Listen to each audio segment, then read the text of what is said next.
നൗഷാദ് ഇന്ന് കൊണ്ടോട്ടിന്നേ പകരസ്ഥാന്റെ ക്ലിപ്പ് ഇട്ടിക്കാണ്ട് പച്ചക്കള്ളം പറഞ്ഞൊരു ഭാഗം നമ്മളൊന്ന് കണ്ടാൽ മനസ്സിലാവും അവന്റെ തട്ടിപ്പ്. അത് കളവാണെന്നും പകരസ്ഥാൻ 2 കൊല്ലം മുമ്പ് നടത്തിയ പ്രസംഗമാണ്. ആരോ ഇബ്നു തൈമിയ്യ മൗലൂദിനെ അംഗീകരിച്ചിട്ടുണ്ട് എന്ന് പറഞ്ഞ് ഇബ്നു തൈമിയ്യന്റെ മദ്ഹബ് പറഞ്ഞപ്പോ ഓൽക്കെതിരെ നടത്തിയ പ്രസംഗമാണ്. അത് എടുത്തുകൊടുക്കാണ്ട് പകരസ്ഥാന്റെ വീട്ടിൽ ചാർത്തിയിട്ട് കളവ് പറഞ്ഞിട്ട് ആ ക്ലിപ്പ് ഇട്ട് പറഞ്ഞ ഭാഗം ഒന്ന് കണ്ടോക്കി. അത് പഴയ പ്രസംഗമാണ്. 2 കൊല്ലമായി ആ പ്രസംഗം നടത്തിയിട്ട്. അതിന്റെ അപ്പുറപ്പുറം കേട്ടാൽ മനസ്സിലാവും. എന്നിട്ട് അത് പേരോസ്ഥാനെ പറ്റി പറഞ്ഞതാണ്. പേരോട് പ്രസംഗിച്ചതിന് ശേഷവും മൂപ്പരെ പറഞ്ഞെടുക്കുന്നുണ്ട് എന്ന് കണ്ടാൽ പറഞ്ഞാൽ ക്ലിപ്പിട്ടുണ്ട്. എത്രമാത്രം തെറ്റിദ്ധരിപ്പിക്കലാണ്. പച്ച നുണ. എവിടെയാണ് സത്യം പറയില്ലേ? എവിടെയും സത്യം പറയില്ലോ. പച്ച നുണയെന്നുള്ളത് മണ്ണാർക്കാട് പറഞ്ഞത് അങ്ങനെയല്ല. മണ്ണാർക്കാട് അതേ ക്ലിപ്പ് ഇട്ടുകൊണ്ട് വേറെ രൂപത്തിലാണ് പറഞ്ഞത്. അത് പഴയ പ്രസംഗമാണെന്ന് മണ്ണാർക്കാട് പറയുന്നുണ്ട്. മൂപ്പര് ആദ്യം അത് പറയലുണ്ട്. ഇവിടെ എത്തിയപ്പോഴോ പേരോസ്ഥാൻ പ്രസംഗിച്ചതിന് ശേഷമാണ് ഇത് പറഞ്ഞത്. ഒന്ന് ആലോചിച്ച് നോക്കി. ആ വാദം കണ്ടാൽ നമുക്ക് മനസ്സിലാവും. അന്ന് കണ്ടോക്കി. എന്നിട്ട് നിങ്ങൾ അതിനെ എതിർത്തിട്ട് കാര്യമൊന്നുമില്ല. അദ്ദേഹം പറഞ്ഞതൊരു കറക്റ്റ് വർത്താനാണ്. അതിന്റെ ഏറ്റവും പ്രധാനപ്പെട്ട പോയിന്റാണ് ഇപ്പൊ നിങ്ങൾ കേൾക്കുന്നത്. അതും കൂടി വെച്ചു കൊടുക്കും. വിദ്യാർത്ഥികളാണ് പറഞ്ഞതെന്ന് അയിമ്മത്ത് രേഖപ്പെടുത്തി കണ്ടാൽ വല്ലാത്ത ആശ്ചര്യമാണ്. അതുകൊണ്ടാണ് ബഹുമാനപ്പെട്ട ഇബ്നു ഹജർ ഹൈതമി ഇബ്നു തൈമിയ്യ പഠിച്ച ആളാണ് സഹോദര. ഇബ്നു തൈമിയ്യ നല്ലപോലെ പഠിച്ച ആളാണ്. ഇബ്നു ഹജർ ഹൈതമി പഠിച്ചിട്ടില്ല നിങ്ങൾ, അതുകൊണ്ട് ബഹുമാനിച്ച് പറയുന്നു എന്ന് മാത്രം. അദ്ദേഹത്തെ ബഹുമാനിച്ച് പറയുന്നവരൊന്നും ഇബ്നു തൈമിയ്യ വേണ്ട പോലെ പഠിച്ചിട്ടില്ല. അഖ്താഉ ഇബ്നു തൈമിയ്യ എന്നൊരു ഗ്രന്ഥമുണ്ട്. അതൊന്ന് വായിച്ചിട്ട് ഒന്ന് പ്രസംഗിക്കട്ടെ. അഖ്താഉ ഇബ്നു തൈമിയ്യ എന്ന ഗ്രന്ഥം ഒന്ന് വായിച്ചിട്ട് ഇബ്നു തൈമിയ്യ അനുകൂലിച്ച് പ്രസംഗിക്കാൻ നാവ് ബന്ധുവിൽ ഈമാൻ ഉണ്ടെങ്കിൽ അതൊരു വർത്താനാണ്. ഒരു കിതാബുണ്ട്, അൽ മഖാലാത്തു സനിയ്യ ഫി ളലാലാത്ത് ഇബ്നു തൈമിയ്യ എന്ന് പറയുന്ന ഒരു ഗ്രന്ഥം. അത് അല്ലാമ അബ്ദുല്ലാഹിൽ ഹററി എഴുതിയതാ. അതിൽ പറയുന്നു അലി റളിയല്ലാഹു അൻഹുവിനെ വല്ലാതെ കുറ്റം പറഞ്ഞ ആളാണ് ഇബ്നു തൈമിയ്യ. ഇത് കേൾക്കുമ്പോൾ നോക്കൂ നിങ്ങൾ, ഇത് അദ്ദേഹം പറഞ്ഞു കൊടുത്തു. പേരോട് പ്രസംഗിച്ചതിന് ശേഷവും അദ്ദേഹം എന്ന് പ്രസംഗിച്ചു. ഇബ്നു തൈമിയ്യയെ ഗുണം പറയാൻ, മദ്ഹ് പറയാൻ ഈമാനുള്ളവന് കഴിയില്ല എന്നാ പറഞ്ഞേ. അവ പറഞ്ഞാൽ എന്തില്ല, ഈമാൻ തീരേണ്ടായിട്ടില്ല, പോകുന്നുള്ള പേടില്ല. കാരണം ആദ്യം ഉണ്ടായില്ല. പച്ച കള്ളാണ് പറഞ്ഞത്. പേരോട് പ്രസംഗിച്ചതിന് ശേഷവും അദ്ദേഹം അത് പറഞ്ഞു കൊടുത്തു. അദ്ദേഹം ഒന്ന് പ്രസംഗിച്ചു എന്ന് പറഞ്ഞിട്ട് ഈ ഇടനെ കിട്ടിയതാ 2 കൊല്ലം മുമ്പ് പകരസ്ഥാൻ നടത്തിയ പ്രസംഗം. അത് പഴയ പ്രസംഗമാണ്. അത് ഇബ്നു തൈമിയ്യ മൗലൂദിനെ അംഗീകരിച്ചിട്ടുണ്ട്. മൗലൂദ് നടത്തിയാൽ നബിതങ്ങളുടെ ജന്മദിനത്തിൽ സന്തോഷിച്ചാൽ വലിയ പ്രതിഫലം കിട്ടുന്നത് ആരോ ഇബ്നു തൈമിയ്യ പറഞ്ഞിരിക്കണെന്ന് പറഞ്ഞ് ഇബ്നു തൈമിയ്യ മദ്ഹബ് പറഞ്ഞപ്പം ആ കാലത്ത് പേരോസ്ഥാൻ അങ്ങനെ ഒരിക്കലും പറഞ്ഞിട്ടില്ല. അപ്പം അതിനെ റദ്ദ് ചെയ്യാൻ വേണ്ടിയിട്ട് അന്ന് പറഞ്ഞ പ്രസംഗം എടുത്തിട്ട് പേരോട് പ്രസംഗിച്ചതിന് ശേഷവും പേരോട് ഇത് പറഞ്ഞെടുത്തു, പേരോസ്ഥാൻ പറഞ്ഞെടുത്തു, അദ്ദേഹം ഒന്ന് പ്രസംഗിച്ചു എന്ന് പറഞ്ഞിട്ട് പച്ചക്കള്ളം പറഞ്ഞായി കിട്ടുന്നുണ്ട്. ഇവിടുന്ന് കൊണ്ടോട്ടിന്ന്. എന്നാ ഇവൻ പകരസ്ഥാൻ പറഞ്ഞ ഞാൻ കേൾപ്പിട്ടോ. പകരസ്ഥാന്റെ പൂർണ്ണ രൂപം ഞാൻ കേൾപ്പിക്കും. ഇതേ ക്ലിപ്പിട്ടിട്ടാണ് ഇപ്പൊ മണ്ണാർക്കാട് പറഞ്ഞിട്ടുള്ളി. അത് പഴയ പ്രസംഗമാണ്, കുറെ മുമ്പ് പറഞ്ഞതാണ്. ആ കുറെ മുമ്പ് പറഞ്ഞ പ്രസംഗമാണെങ്കിൽ പേരോസ്ഥാൻ ഇത് പറഞ്ഞതിന് ശേഷവും എന്ത് പകരസ്ഥാൻ ഒന്ന് പ്രസംഗിച്ചു എന്ന് പറഞ്ഞാൽ ക്ലിപ്പിടാൻ പാടുണ്ടോ? വഞ്ചനല്ലേ, കബളിപ്പിക്കലല്ലേ? ഇത് കേൾക്കുമ്പോ അറിയാത്ത ആളുകളെന്താ വിചാരിക്കല്? പേരോസ്ഥാൻ എതിരില്ലാണ് പകരസ്ഥാൻ പ്രസംഗിക്കുന്നതെന്ന് ആളുകളെ തെറ്റിദ്ധരിപ്പിക്കുക. പച്ചക്കള്ളം പറഞ്ഞാണ്ട് ഈ മണ്ണാർക്കാടിന് പറഞ്ഞ കേട്ടോടി. എന്നിട്ട് ഞാൻ പകരസ്ഥാൻ പറഞ്ഞെന്ന് തരാ. ഈ പേരോസ്ഥാൻ ഇബ്നു തൈമിയ്യയെ മാത്രം വൽക്കരിച്ചിട്ടുണ്ടോ? ഇല്ല, അതും ഞാൻ കൽപ്പിച്ചരാ. പേരോസ്ഥാൻ പ്രസംഗത്തിൽ വൽഹാസിൽ ഇവർ കട്ടി വെക്കുന്ന ഭാഗം അതും കൽപ്പിച്ചരാ. മണ്ണാർക്കാട് പറഞ്ഞ് നമ്മൾ നോക്കുക. ഇതിലിപ്പോ വെറ്റിനിൽക്കുന്നത് കണ്ടില്ലേ? പേരോസ്ഥാൻ എതിരില് പേരോസ്ഥാൻ പറഞ്ഞപ്പം പകരസ്ഥാൻ പ്രസംഗിച്ചതാണെന്നാണ് വെറ്റി തീർത്ത്. അത് കളവാണ്, ഒരിക്കലുമല്ല. എവിടെ ഉള്ളതെന്ന് വ്യക്തമാണ്. ഇത് മൂപ്പര് മുമ്പേ പറയുന്നുണ്ട്. ഇബ്നു ഹജർ തങ്ങൾ ഒരു കാര്യം പറഞ്ഞാൽ അവിടെയാണ് അതിന്റെ അംഗീകാരം എന്ന് തീർത്ത് പറയുന്നുണ്ട്. പഴയ ഒരു ഭാഗം കൂടി കേൾക്കാം. വിദ്യാർത്ഥികളാണ് പറഞ്ഞതെന്ന് അയിമ്മത്ത് രേഖപ്പെടുത്തി കണ്ടാൽ വല്ലാത്ത ആശ്ചര്യമാണ്. അതുകൊണ്ടാണ് ബഹുമാനപ്പെട്ട ഇബ്നു ഹജർ ഹൈതമി ഇബ്നു തൈമിയ്യ പഠിച്ച ആളാണ് സഹോദര. ഇബ്നു തൈമിയ്യ നല്ലപോലെ പഠിച്ച ആളാണ്. ഇബ്നു ഹജർ ഹൈതമി പഠിച്ചിട്ടില്ല നിങ്ങൾ, അതുകൊണ്ട് ബഹുമാനിച്ച് പറയുന്നു എന്ന് മാത്രം. അദ്ദേഹത്തെ ബഹുമാനിച്ച് പറയുന്നവരൊന്നും ഇബ്നു തൈമിയ്യ വേണ്ട പോലെ പഠിച്ചിട്ടില്ല. അഖ്താഉ ഇബ്നു തൈമിയ്യ എന്നൊരു ഗ്രന്ഥമുണ്ട്. അതൊന്ന് വായിച്ചിട്ട് ഒന്ന് പ്രസംഗിക്കട്ടെ. അഖ്താഉ ഇബ്നു തൈമിയ്യ എന്ന ഗ്രന്ഥം ഒന്ന് വായിച്ചിട്ട് ഇബ്നു തൈമിയ്യ അനുകൂലിച്ച് പ്രസംഗിക്കാൻ നാവ് ബന്ധുവിൽ ഈമാൻ ഉണ്ടെങ്കിൽ. കേട്ടില്ലേ? ഇത് മുമ്പേ പറയുന്നുണ്ട്. പഴയ പ്രസംഗത്തിൽ ഒരു ഭാഗം കൂടി കേൾക്കാം എന്ന് പറഞ്ഞിട്ടുണ്ടെങ്കിൽ ഇപ്പൊ ഏതാ ഇന്ന് കൊണ്ടോട്ടിന്ന് പേരോട് ഉസ്താദ് ഇത് പ്രസംഗിച്ചതിന് ശേഷവും പേരോട് ഉസ്താദ് ഇത് പറഞ്ഞു കൊടുത്തിട്ടുണ്ട്. പേരോട് ഉസ്താദിനെതിരെ പേരോട് ഉസ്താദ് പ്രസംഗിച്ചിട്ടുണ്ട് എന്ന് പറഞ്ഞിട്ട് ഇന്നിട്ട ക്ലിപ്പ് മണ്ണാർക്കാട് ഇടുന്നത്.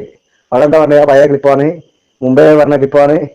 ആ മുമ്പേ പറഞ്ഞ ക്ലിപ്പും ആ പഴയ ഭാഗവും ഇന്നുണ്ടാക്കി പേരോട് ഉസ്താദിന്റെ പ്രസംഗത്തിനെതിരാണ് പകൽ ഉസ്താദ് പ്രസംഗിച്ചത് എന്ന രൂപത്തിലേക്ക് വരുത്തി തീർത്ത് കൂട്ടിമാറ്റി കബളിപ്പിച്ച് വഞ്ചന നടത്തിയിട്ട് അവതരിപ്പിച്ച് പാച്ച കള്ളം പറഞ്ഞു കണ്ടേ. രണ്ട് ക്ലിപ്പും കണ്ടാൽ മനസ്സിലാവും. ഈ പകൽ ഉസ്താദിന്റെ പൂർണ്ണ രൂപം കാണി. പകൽ ഉസ്താദ് ആരെ പറ്റിയാണ് പറഞ്ഞത്, എന്നാണ് പറഞ്ഞത്?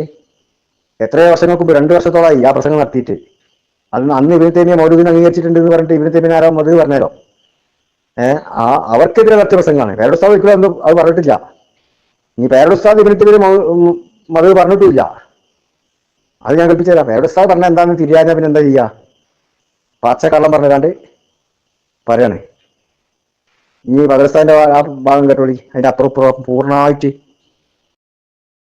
പുത്തനാശയക്കാരുടെ നേതാവ് ഇബ്നു ഖയ്യിമിന്റെ ആ നൂനിയ എടുത്തൊന്ന് പരിശോധിച്ച് നോക്ക്. എന്റെ കയ്യിലുണ്ട് ആ നൂനിയയും അതിന്റെ വിശദീകരണവുമുണ്ട്. ബിദ്അത്തുകളുടെ ലോകമാണ് അതിൽ പറയുന്നത്, വിശ്വാസത്തിലുള്ള ബിദ്അത്ത്. നൂനിയ സുബ്ഹാനല്ലാഹ്, നമുക്ക് വായിക്കുമ്പോൾ തന്നെ വിഷമം വരും. പക്ഷേ റസൂലുള്ളാഹിന്റെ സിയാറത്തിന്റെ ഭാഗം പറയുമ്പോൾ നൂനിയയിൽ വല്ലാതെ താഴ്മയിലാണ് പറയുന്നത്. റസൂലുള്ളാഹിന്റെ അരികിൽ നിൽക്കണം, തല താഴ്ത്തണം എന്നൊക്കെ പറഞ്ഞ് എന്തൊക്കെയാണ് പാടുന്നത്. അല്ലാഹ്, ഒരു സുന്നി അങ്ങനെ പാടാൻ പ്രയാസമാണ്. ആ രൂപത്തിൽ പാടുന്നു. എന്നാലോ ആ വിശ്വാസപരമായ കാര്യങ്ങൾ പറയുമ്പോൾ ചീപ്പ് വിശ്വാസമാണ് അയാളെ വിശ്വാസം. അയാളുടെ ഈ വഹാബിന്റെ അതൊക്കെ ഒരു ലെവലില്ലാത്ത വിശ്വാസമാണ്. എന്തും വിശ്വസിക്കും അല്ലാഹനെ പറ്റി. ഇബ്നു തൈമിയ്യയും അങ്ങനെ തന്നെയാണ്. ഇബ്നു തൈമിയ്യ മൗലിദിന് ചില ആളുകൾക്ക് നല്ല ഉദ്ദേശം ഉണ്ടാകുമ്പോൾ കൂലി ലഭിക്കുന്ന ഒരു വാക്ക് പറഞ്ഞിട്ടുണ്ട്. അതുകൊണ്ട് പിന്നെ അയാളങ്ങട്ട് പൊക്കിയിട്ട് സുബ്ഹാനല്ലാഹ് ചില ആളുകൾ, എന്നാൽ അയാള് പറഞ്ഞ ദലാലത്തിന് കണക്കും കയ്യുമില്ല. ഇബ്നു തൈമിയ്യ അയാളെ പാണ്ഡിത്യം വളരെ കൂടുതലാണ്. അയാളെ ദലാലത്തിന് കണക്കും കയ്യുമില്ല. അല്ലാഹു സുബ്ഹാനഹു വ തആല വാനലോകത്ത് നിന്ന് ഇറങ്ങി വരും എന്ന് പറഞ്ഞ ആളാണ് അയാള്. അല്ലാഹു തആല വാനലോകത്ത് നിന്ന് ഇറങ്ങി വരും, കനുസൂലി ഹാദാ, ഞാനീ ഇറങ്ങുന്നത് പോലെ എന്നും പറഞ്ഞ് ഇങ്ങനെ കാണിച്ചു തന്നു. ഡമസ്കസിൽ നിന്ന് അനുഭവിച്ചത് അല്ലാമ ഇബ്നു ബത്തൂത്ത തന്റെ റിഹ്ലയിൽ ഉദ്ധരിക്കുന്നു, ഞാൻ വായിച്ചിട്ടുണ്ട്. മാത്രമല്ല അല്ലാഹുവിന്റെ റസൂലിന്റെ അരികിലേക്ക് വാഹനം വിളിച്ച് പോകുന്നത് ഹറാമാണ്. മുസ്ലിം ഉമ്മത്തിൽ രണ്ടഭിപ്രായമില്ലാതെ മുത്ത് റസൂലുള്ളാഹിന്റെ അരികിലേക്ക് എങ്ങനെയെങ്കിലും എത്തുന്നത് സുന്നത്താണെന്ന അഭിപ്രായമല്ലാത്ത വേറൊരു അഭിപ്രായമില്ല, ഇജ്മാ ആണെന്ന് ഇമാം സുബുക്കി തങ്ങളും അതുപോലെ ഇബ്നു ഹജർ ലൈതമി തങ്ങളും അയിമ്മത്ത് മുഴുവനും പറയുന്നു. ഇയാൾ പറഞ്ഞതോ വാഹനം വിളിച്ചു പോകൽ ഷദ്ദുർരിഹാൽ, മദീനയിലേക്ക് മുത്തുനബിന്റെ അരികിലേക്ക് അത് ഉദ്ദേശിച്ചു പോകൽ ഹറാമാണ്. മുത്തുനബിന്റെ പള്ളിയിലേക്ക് അത് ഉദ്ദേശിച്ചു പോകാം, അപ്പം സിയാറത്ത് ചെയ്യാം. എന്താ ഉഷാറ്, എന്താ ഉഷാറ്. മുത്തുനബിന്റെ പള്ളി പോകുമ്പോ അങ്ങനെ വാഹനം വിളിച്ച് ഷദ്ദുർരിഹാല് പറ്റും. എന്നിട്ട് ആ പള്ളി പോയിട്ട് വേണമെങ്കിൽ സിയാറത്ത് ചെയ്യാം. ആ പേരിൽ അയാൾക്ക് എത്ര ശിക്ഷ അനുഭവിക്കേണ്ടി വന്നിട്ടുണ്ട് അന്നത്തെ പണ്ഡിതന്മാരുടെ ഫത്വ കൊണ്ട്. അതേപോലെ തന്നെ മുത്ത് റസൂലുള്ളാഹിന്റെ അരികിലേക്ക് സിയാറത്ത് പോകുന്നവൻ ആ നീണ്ട യാത്രയിൽ ആ സിയാറത്തിന് പോകുന്നവനിക്ക് അതാ ഖസ്റും ജമ്മും ഹറാമാണ്. അയാൾ പറഞ്ഞതാ 3 ത്വലാഖ് ചൊല്ലി എന്ന് പറഞ്ഞാൽ 1 ത്വലാഖേ പോവുകയുള്ളൂ എന്ന് അയാൾ പറഞ്ഞതാണ്.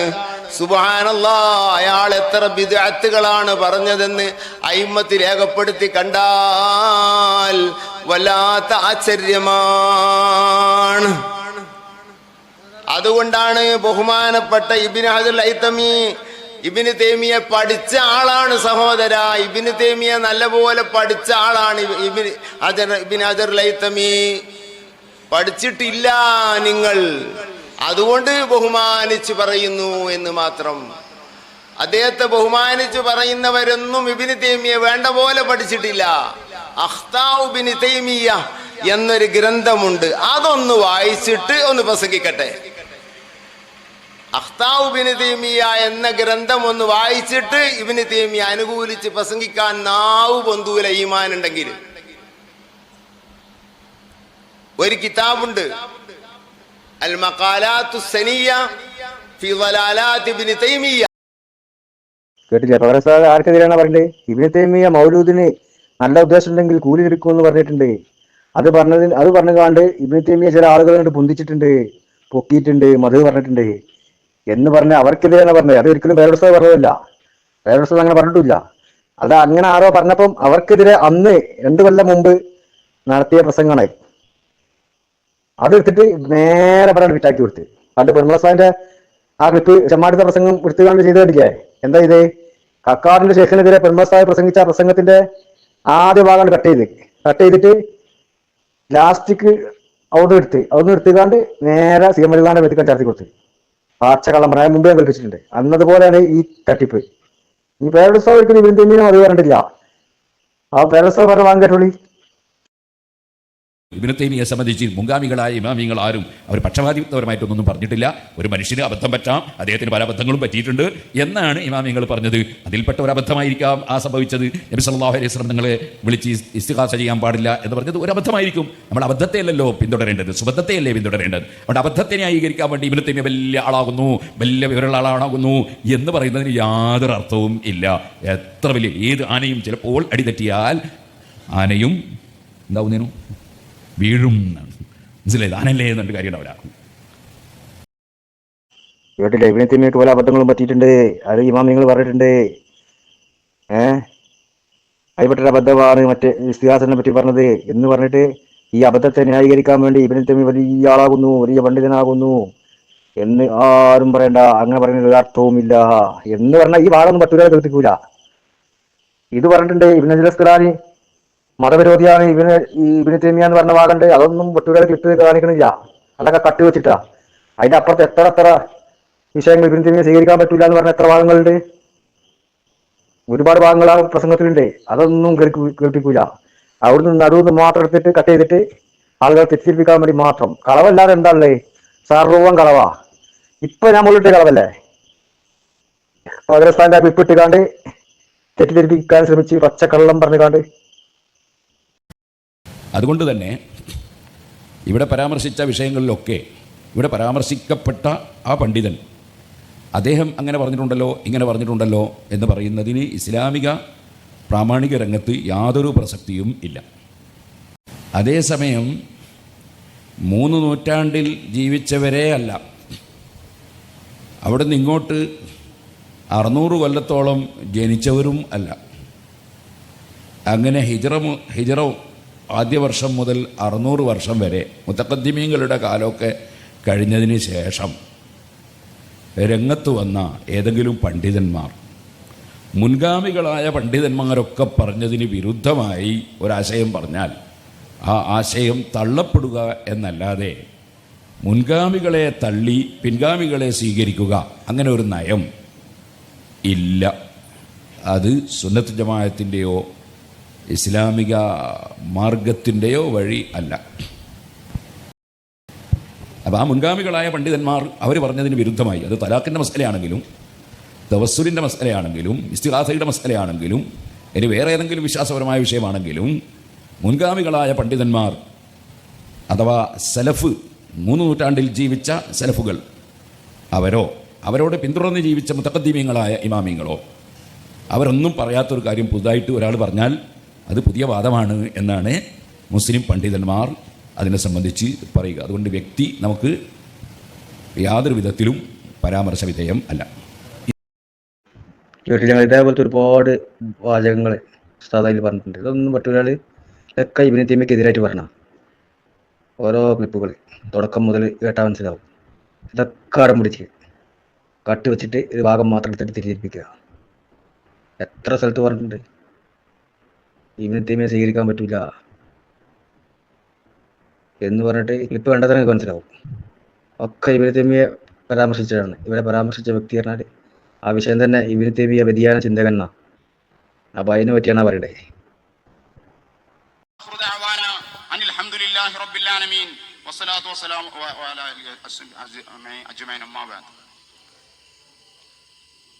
ചൂടായിട്ട് നമുക്കൊക്കെ പാടെ അങ്ങോട്ടുള്ള പോവാണ്.